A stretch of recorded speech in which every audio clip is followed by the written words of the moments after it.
বাঙালির রান্নাঘর মানেই স্বাদে গন্ধে ভরা এক গল্প, আর সেই গল্পের পুরনো অধ্যায় কাতলা মাছের মুড়িঘণ্ট। ভাতের সঙ্গে কাতলা মাছের মুড়িঘণ্ট মানে এক অদ্ভুত তৃপ্তি, এক প্লেটে সুখ, শান্তি আর ঐতিহ্যের ছোঁয়া। সালামু আলাইকুম, ব্যাক টু মাই চ্যানেল। শুরু করছি আজকে একটা নতুন রেসিপি, যেটা কম বেশি আপনারা সবাই জানেন, কিন্তু আমি আমার মতো রান্না করলাম, জাস্ট আপনাদের মাঝে শেয়ার করলাম। অনেকে আবার যারা জানে না রেসিপিটা তাদের জন্য, যারা জানে তাদের জন্য না। এই তো প্রথমে আমি একটা বড় কাতলা মাছের মাথা নিয়েছি। মাথাটা আমি 5 পিসের মতো করে কেটে নিয়েছি। আপনারা চাইলে একটু ছোটো করেও কাটতে পারেন।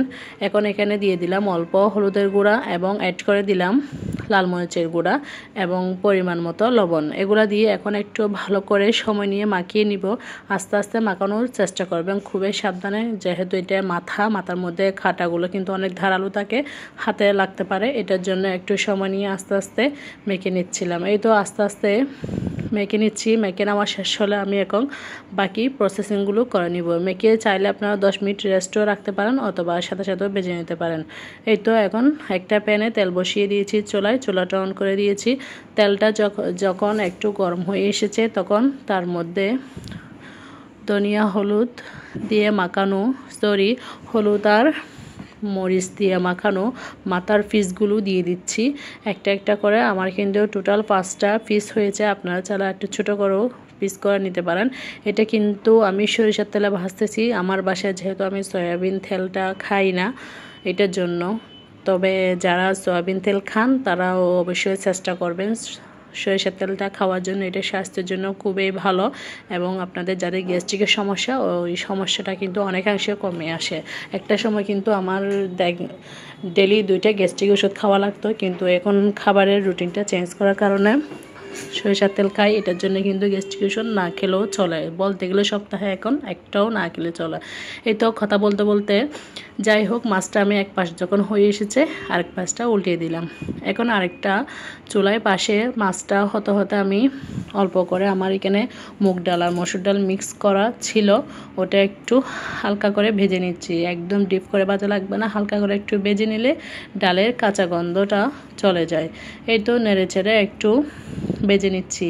ভেজে নেওয়া শেষ হয়ে গেলে এটা একটু পানি দিয়ে ভিজিয়ে রাখবো। এরপরে আমি এই পর্যায়ে বাকি প্রসেসিংগুলো করে নেব। এদিকে কিন্তু আমার ডাল ভাজতে ভাজতে কিন্তু মাছ ভাজাটা একেবারেই রেডি।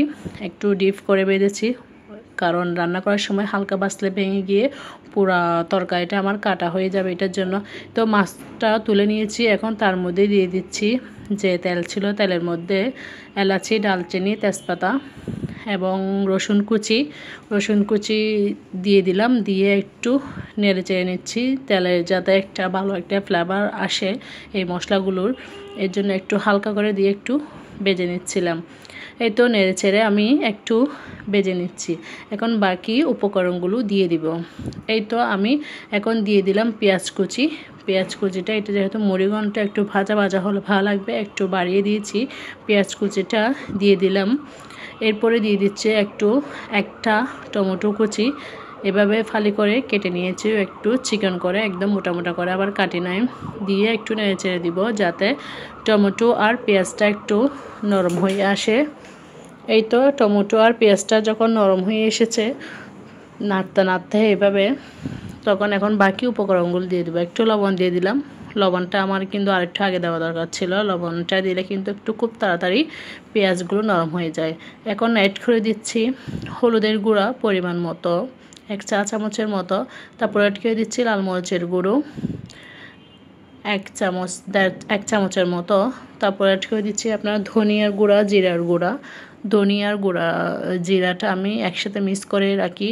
এরপর দিয়ে দিলাম একটু রাঁধুনি মাছের মশলা। এটা দিলে কিন্তু একটু ফ্লেভারটা ভালো আসবে, খেতে ভালো লাগবে, গ্রাউন্ডটাও কিন্তু অনেক ভালো লাগবে। একটু পানি দিয়ে দিলাম, দিয়ে এবার একটু নেড়ে চেড়ে দিয়ে মশলাটা একটু কষিয়ে নিব। একটু ভালো করে নেড়ে চেড়ে দিচ্ছি, যাতে মশলাটা একেবারে মিক্স হয়ে যায়, এবং একটু কষাতে দিব। যখন তেলটা উপরে চলে আসবে কষাতে কষাতে, তখন বুঝবেন যে এটা আমার কষানো শেষ। এখন তার মধ্যে মাছটা আমি দিব না, আগে ডালটা দিয়ে দিচ্ছি। ডালটা দিলে আগে ডালটা একটু সিদ্ধ হতে সময় লাগবে, এটার জন্য ডালটা দেওয়া। ডাল দিয়ে এখন তার মধ্যেও ফুটন্ত গরম পানি অ্যাড করে দিলাম। এর জন্য আগে আমি ডালটা সিদ্ধ করে নিব, কারণ মাছটা কিন্তু আগে দিলে একদম ভেঙে পোড়া ডালগুলো কাটা হয়ে যাবে। এটার জন্য এই তো আমার প্রায় সিদ্ধ হয়ে এসেছে। 10 মিনিটের মতো আমি সিদ্ধ করে নিলাম ডালটা, থেকে বুঝতেছেন সিদ্ধ হয়ে এসেছে। এখন ভাজা মাছগুলো দিয়ে দিলাম। এ পর্যায়ে মাছগুলো দিয়ে একটু সাবধানতার সাহায্যে একটু নেড়ে চেড়ে দিচ্ছি, যাতে মশলাগুলো এবং ডালগুলো মাছের মাথার সাথে মিক্স হয়ে যায়। এই তো এখন একটু নেড়ে চেড়ে দিয়ে এখন ওই যে প্লেট একটু তেল ছিল, এটার জন্য গরম পানি দিয়ে প্লেটটাও ধুয়ে দিয়ে দিলাম এবং আরও একটু গরম পানি দিয়ে দিলাম। এখন আপনার রান্না করার জন্য যতটুকু লাগবে, ডালটা সিদ্ধ হয়ে গেছে, যতটুকু জোর রাখবেন অত পরিমাণ আপনি এখন পানি দিয়ে দিবেন। এই তো পানিটা দিয়ে দিলাম আমার পরিমাণ মতো যতটুকু লাগবে। এবার দিয়ে দিলাম কয়েকটা কাঁচামরিচ একটু একটু কেটে দিয়ে দিলাম। তারপরে দিয়ে দিলাম আরও একটা টমেটো একটু ফালি করে, যাতে দেখার সৌন্দর্য এবং উপরে টমেটোটাও খেতে একটু ভালো লাগবে।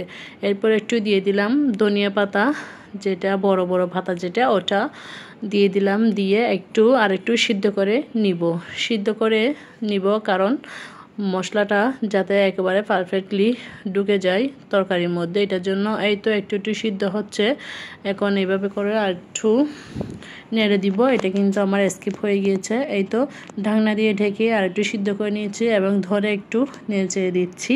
এই তো কালারটা দেখে বুঝতেছেন আমার রেসিপি কিন্তু একদম রেডি। এবার কিন্তু লবণটা একটু টেস্ট করে দেখলাম লবণটা একটু কম হয়েছে, এর জন্য আরেকটু লবণ অ্যাড করে দিলাম স্বাদটা দেখে। এখন আরেকটু নেড়ে চেড়ে দিচ্ছি ডেক্সিটা, যাতে লবণটা ভালো করে মিক্স হয়ে যায়। এই তো আরেকটু সিদ্ধ করে নিয়ে চুলাটা অফ করে দিব। এই তো আমার রেডি। এবার পরিবেশন করার পালা। গরম গরম পরিবেশন করুন, গরম গরম ভাতের সাথে। এই কাতলা মাছের মুড়িঘণ্ট কিন্তু খেতে কিন্তু দারুণ মজা হয়। আপনারাও ট্রাই করতে পারেন, যারা কখনো ট্রাই করেনি তারা ট্রাই করলে বুঝবেন আসলে এটা অনেক বেশি টেস্টি হয়। দেখতে যেমনটা লোভনীয়, খেতেও অতটা লোভনীয় হয়, একদম বলার মতো না। আজকের ভিডিও পর্যন্ত। ভালো লাগলে সবাই ভিডিওটি শেয়ার